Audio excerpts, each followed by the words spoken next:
By the way, we killed it last week, eh? Yes, sir. Yes, we did. Well, I was on my own last week. No wonder I did so well. Hey everybody, welcome back to the Plays and Fades YouTube channel. I'm your co-host Gordo Gambles, joined today by this beauty of a man here, Key Road, and we are back for another pay-per-view event, UFC 272, an absolute barn burner. Before we get to that though, welcome back. How you doing? Thanks, I'm doing well. Yeah, coming off a couple weeks of weaker UFC cards, still exciting cards. Last week we did quite well here on the Plays and Fades YouTube channel with our picks. This is going to be a fantastic main event and an exciting co-main too. A bit of a weird one here on DraftKings with two salaries being extremely low, but that's an opportunity for us. So yeah, we're excited for this week. And I have so much to talk about. I've been tweeting it out all week. This is one of my favorite slates I've ever done. And a lot of that is because of that co-main event you mentioned. Yeah. I say we don't waste more time. Let's dive into it. First thing we have to mention is that fight. You have two fighters fighting a 5-round main event at $7,300 and $7,200. I do not care what side you're on. You're taking one of those two in your lineup. It is going to be the chalkiest play, and the chalkiest play for good reason, because you have a big favorite in a 5-round fight at $7,300. This never happens, and you got to take advantage of it. Yeah. I mean, although you say you don't care which side we're on, obviously there's a pretty clear advantage on one side here. I mean, Dos Anjos was down at $7,300 because he was the big underdog, but now he's a big favorite going into this fight, which is why Moicano is down there at $7,200. So opportunity to have a huge favorite for $7,300. Huge opportunity here. RDA is a guy with great takedown defense against that ground game of Moicano, and I think even on the ground he can hold his own. And the big thing on the feet too is he's got some great boxing, some great kickboxing chops, and I think he just pieces up Moicano to even a later finish. We can't disregard the fact that Moicano's coming at short notice. Maybe he has some durability issues here, and I think he's able to finish him. I think it's going to be a great fight nonetheless, but I am taking RDA to win. If you are Moicano though, the only thing you got going for you is the curse of the dragon. Everyone that Paul Felder loses to has lost their last fight. That is a fact. It's the curse of the dragon. So Dos Anjos beat Felder in his last fight, and if the curse of the dragon is true, he will lose to Moicano. But I think the curse is broken here. RDA all day. $7,300 opens up a lot of possibilities. Moving right along, we have the main event, the bad blood between ex-best friends, Colby Covington versus Jorge Masvidal. What side are we on for this one? Yeah, I mean, getting a $7,300 favorite in there opens up huge possibilities, especially for the top end of this price range, which Colby Covington is at up there at $9,400. I mean, this should be a fantastic fight. Obviously, everybody knows these guys used to be best friends, and now there's some hatred there. This should be an exciting one. 5 rounds of what should be an incredible fight. However, the side that we're on is going to have to align here with this DraftKings salary. I mean, $9,400 for Colby Covington. Down there at $6,800 is Masvidal.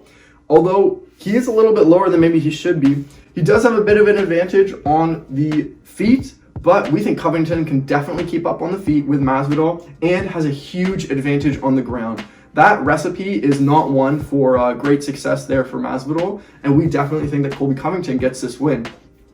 Two guys that can land a lot of strikes. Covington could put up a big score here, even if he doesn't get an early round finish. So we definitely like the Covington side of this fight, even though he is up there at $9,400. I think he extends this, drags Jorge into deep waters and finishes him late. $9,400 is a steep one, but one you're gonna have to pay, and it's not gonna be too bad, especially if you take our next underdog. Next underdog we're talking about is going to be Ludovit Klein, 7.7K. He was the guy I was waiting for, and this is why he is my underdog of the week. Because I guess RDA is technically not an underdog, right? Now, this line is a perfect example of recency bias. Ludovit Klein was a favorite his last 2 fights, and he's lost them, and now he has taken the underdog price tag. Albeit, he is coming in on short notice and going to be moving up a weight class. With that being said, he has the perfect matchup. He's lost his matchups the last 2 times because his opponents were durable enough and put him on the back foot.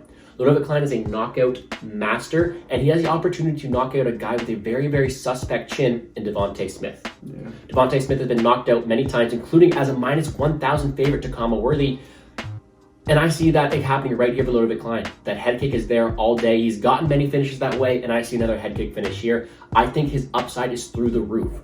On the other side, though, Devontae Smith has a 100% finishing rate. So if you do think that weight cut and that size disparity is going to be a big thing for Devontae Smith, I want to target this fight from either side.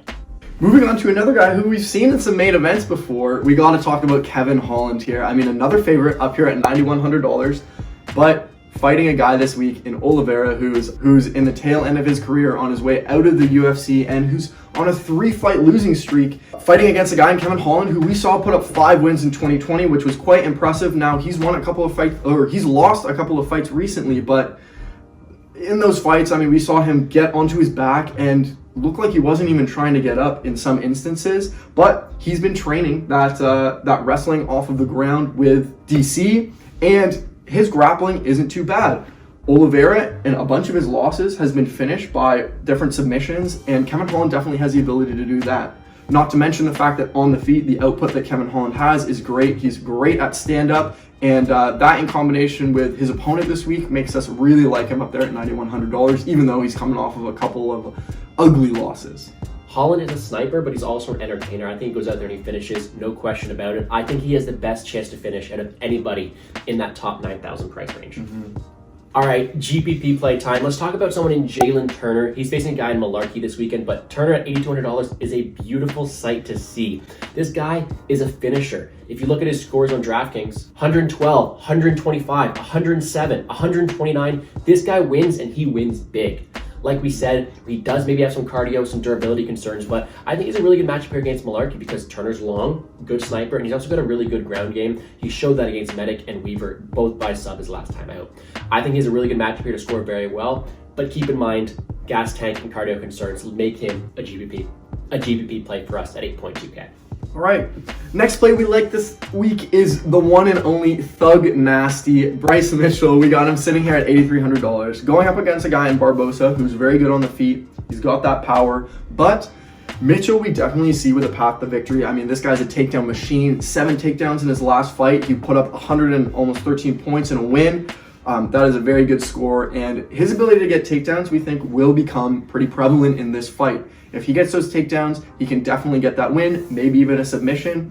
A lot of decision wins on his record, but the sub's definitely a possibility. And at $8,300, we think he has a very good matchup and a very clear path to victory this week against Barbosa.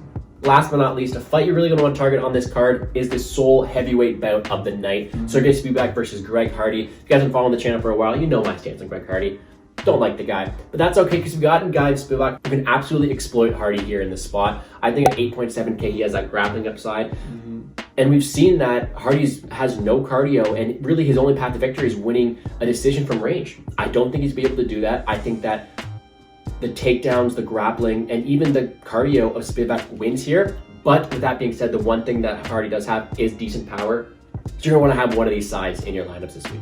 All right, that's going to do it for us this week. Before I go, I want to mention a few more things. First of all, 9.6K, Umar Nurmagomedov. I mean, if you want to have him for sure, but I just see other people with better recipes to win this weekend. I think that 9.6K is a very safe cash option, but I like my guy in Holland to get the finish more prevalently. I think Kevin gets the finish more often there at 9.1K, so save yourself that money, get somebody else. Another underdog I might like this week is going to be a Nicolae Negumereanu, 7.8K. He definitely has the grappling upside here in this spot, and I think he has decent output to win against a guy in Kennedy who was also finished his last time out. I think the finish is definitely on the table for him, and he's a great underdog at 7.8K. Last but not least, one last underdog, Michal Oleksiejczuk. I think I said that right. Yeah. Pretty good for me. 7.6K. He also has a very good chance to win here as well. I think he's got some great combinations. He's able to walk people down, and Jacoby isn't as good off that back foot. He's one of my lesser owned dogs, but he's definitely a dog I'm going to have some ownership of this weekend. But that's going to do it here on the Place and Fades YouTube channel. If you guys want to know more, make sure you're checking us out on Twitter, at GamblesGordo, at PlaceFades. As Gordon said, this is a fantastic card. We absolutely love it for DFS lineups, and we might be going big with some lineups this week. Twitter Space with Tajik Bey on Thursday night. Live stream with Liam Picks Fights on Friday night here on the channel. Make sure you check those out with Gordon. And yeah, don't miss out on the MMA content this week.